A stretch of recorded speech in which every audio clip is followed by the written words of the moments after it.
Hey everyone, has this ever happened to you?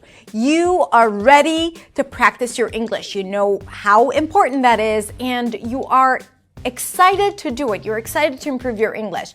So you sit down to practice your English. You even know what you need to do, but then at the end of your practice session, you feel like you can't remember anything. You were so distracted. You did a bunch of different things and you feel that it was not worthwhile. And also, this is why you're not seeing the progress that you're hoping to see in your practice. If this is you, it means that you are not being very productive when practicing your English.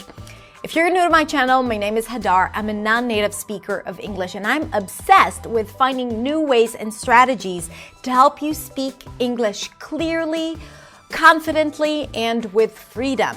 And a big part of the work that I do is help you practice effectively.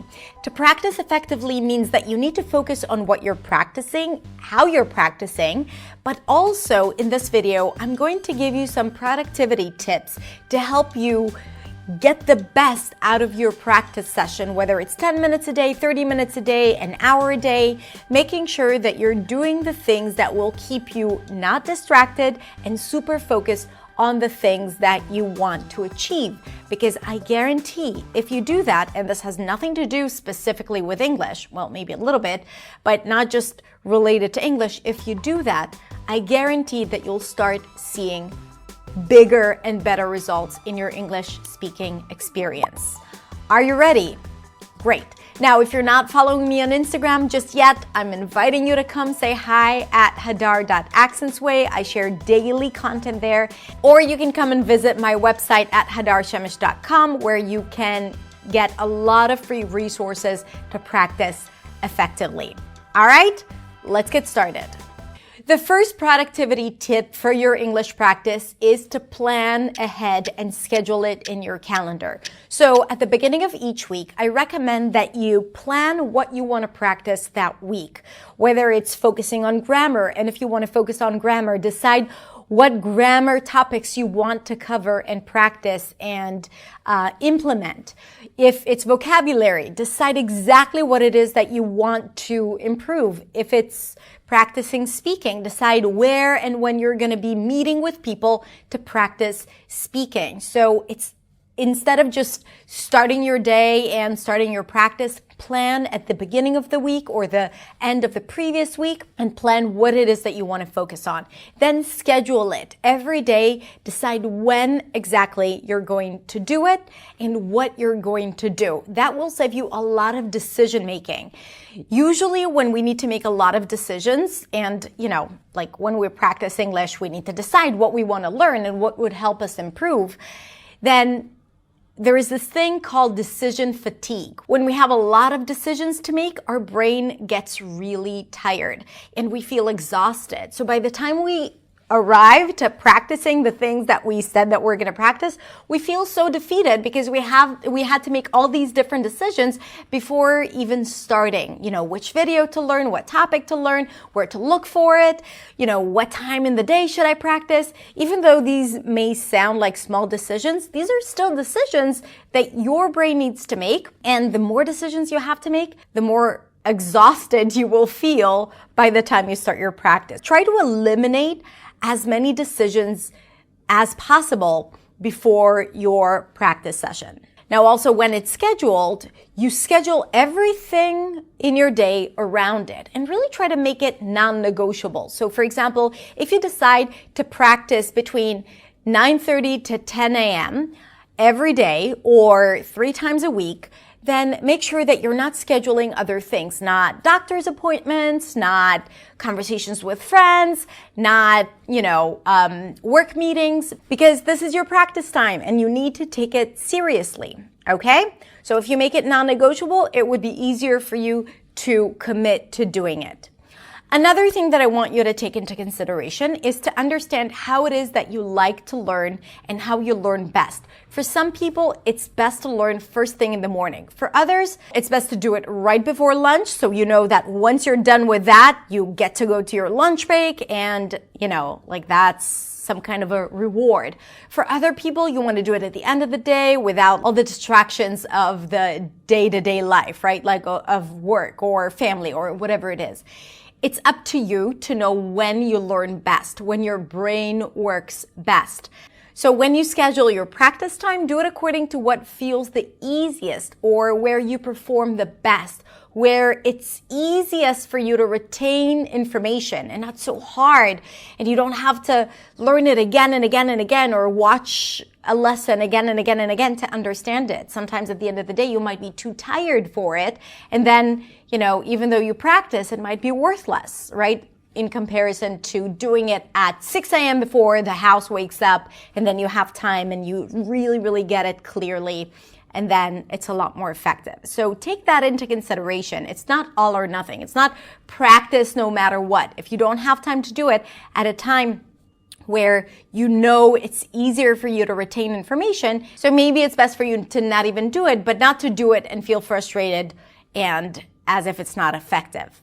Another thing that is really, really important to be more productive in your English practice is to focus on one topic at a time. Don't try to learn 5, 6 different things, not even 2 different things when you are practicing in a given time slot during the day, right? So if you want to focus on vocabulary, great. Practice your vocabulary, learn 1 word, 2 words, not too many. And I have additional resources on how to practice your grammar and vocabulary effectively, and I'm going to link to that in the description. But really, it's really important to focus on one thing, even if it's just 15 minutes a day, even if it's just 30 minutes. But when you are more focused, you can go deeper than when you're trying to learn a bunch of different things. And here's one more important thing that I'm going to say. Whenever you learn something new, there will always be something else that comes up. Either you'll remember something that you've been wanting to learn for a while, or you'll come across a word that you'd be like, oh, I don't know this word, I need to learn it. And you'd be really tempted to go and search it and, try to learn that in addition. And this is a big mistake, because when you multitask and when you try to learn a bunch of things, your brain is not working as effectively. And it would be really hard for you to understand both things or all 3 things or 4 things or 5 things that you're trying to learn versus you just focusing on that one thing that you need to learn and that you said that you're going to learn. So let's say you're starting to learn and then you're reading something and then you see this word and you're like, I've been meaning to find out the meaning of this word. Instead of going and looking for it online, just have an empty piece of paper next to you and write down that word, right? And let's say you continue practicing and then you remember, I really wanted to learn more about auxiliary verbs. Great, just write it down. Don't go and try to find out more information about that as you're trying to learn the thing that you said you're going to learn, right? Because this is a sure way to spread yourself too thin and, trying to learn too many things at a given time. And once you have that list of all the things that came up for you in your practice session, and let's say you collect all those things throughout the week because you had already planned what you're going to practice in that given week, you can use that in your next planning session, right? So at the end of the week, you'll look at that page. You'll be like, this is what I need to practice this week. And then you'll plan accordingly, but you'll have topics that are relevant, topics that came up for you, and you know that you need them for sure because you're aware that you're lacking some information there. This is how you choose what to work on. By the way, I talk a lot about what exactly to practice and how to identify the things that will really help you see great results. I really love following the 80-20 rule when choosing what to practice. And I highly recommend that you watch my episodes about it.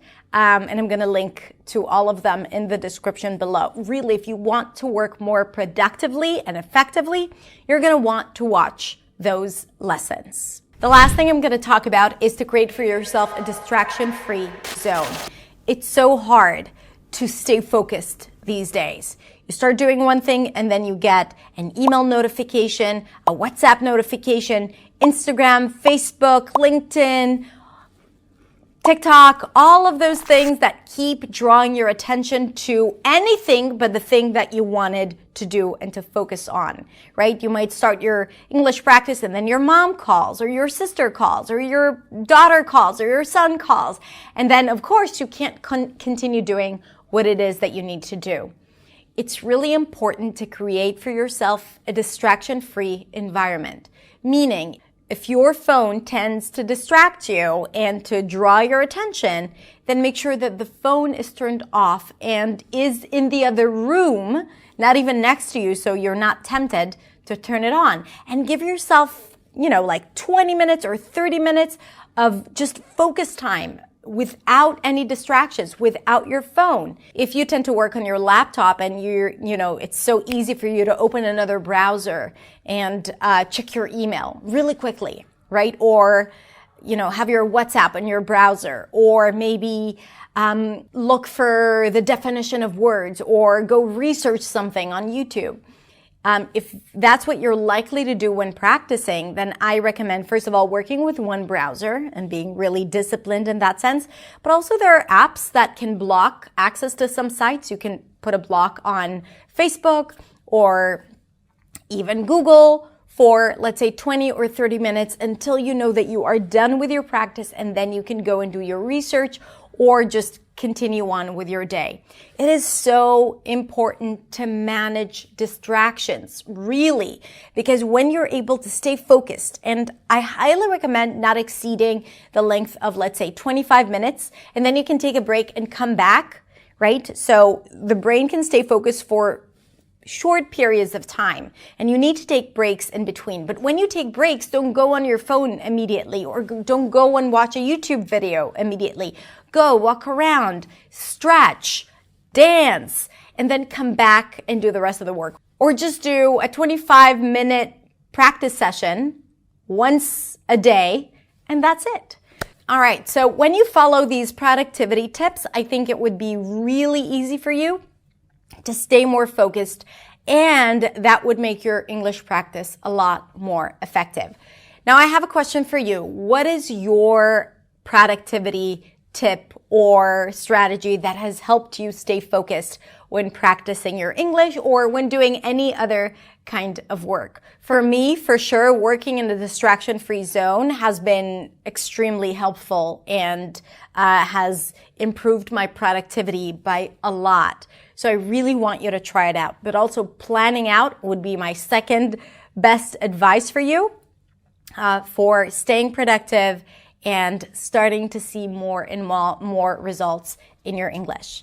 All right, so I can't wait to hear your recommendations. And if you have any other questions, please feel free to share them in the comments below. Now, if you like this video, consider sharing it with your friends and family members, with your students, whoever you think might benefit from this video. I really appreciate you. Thank you so much for being here, and I can't wait to see you next week in the next video. Bye.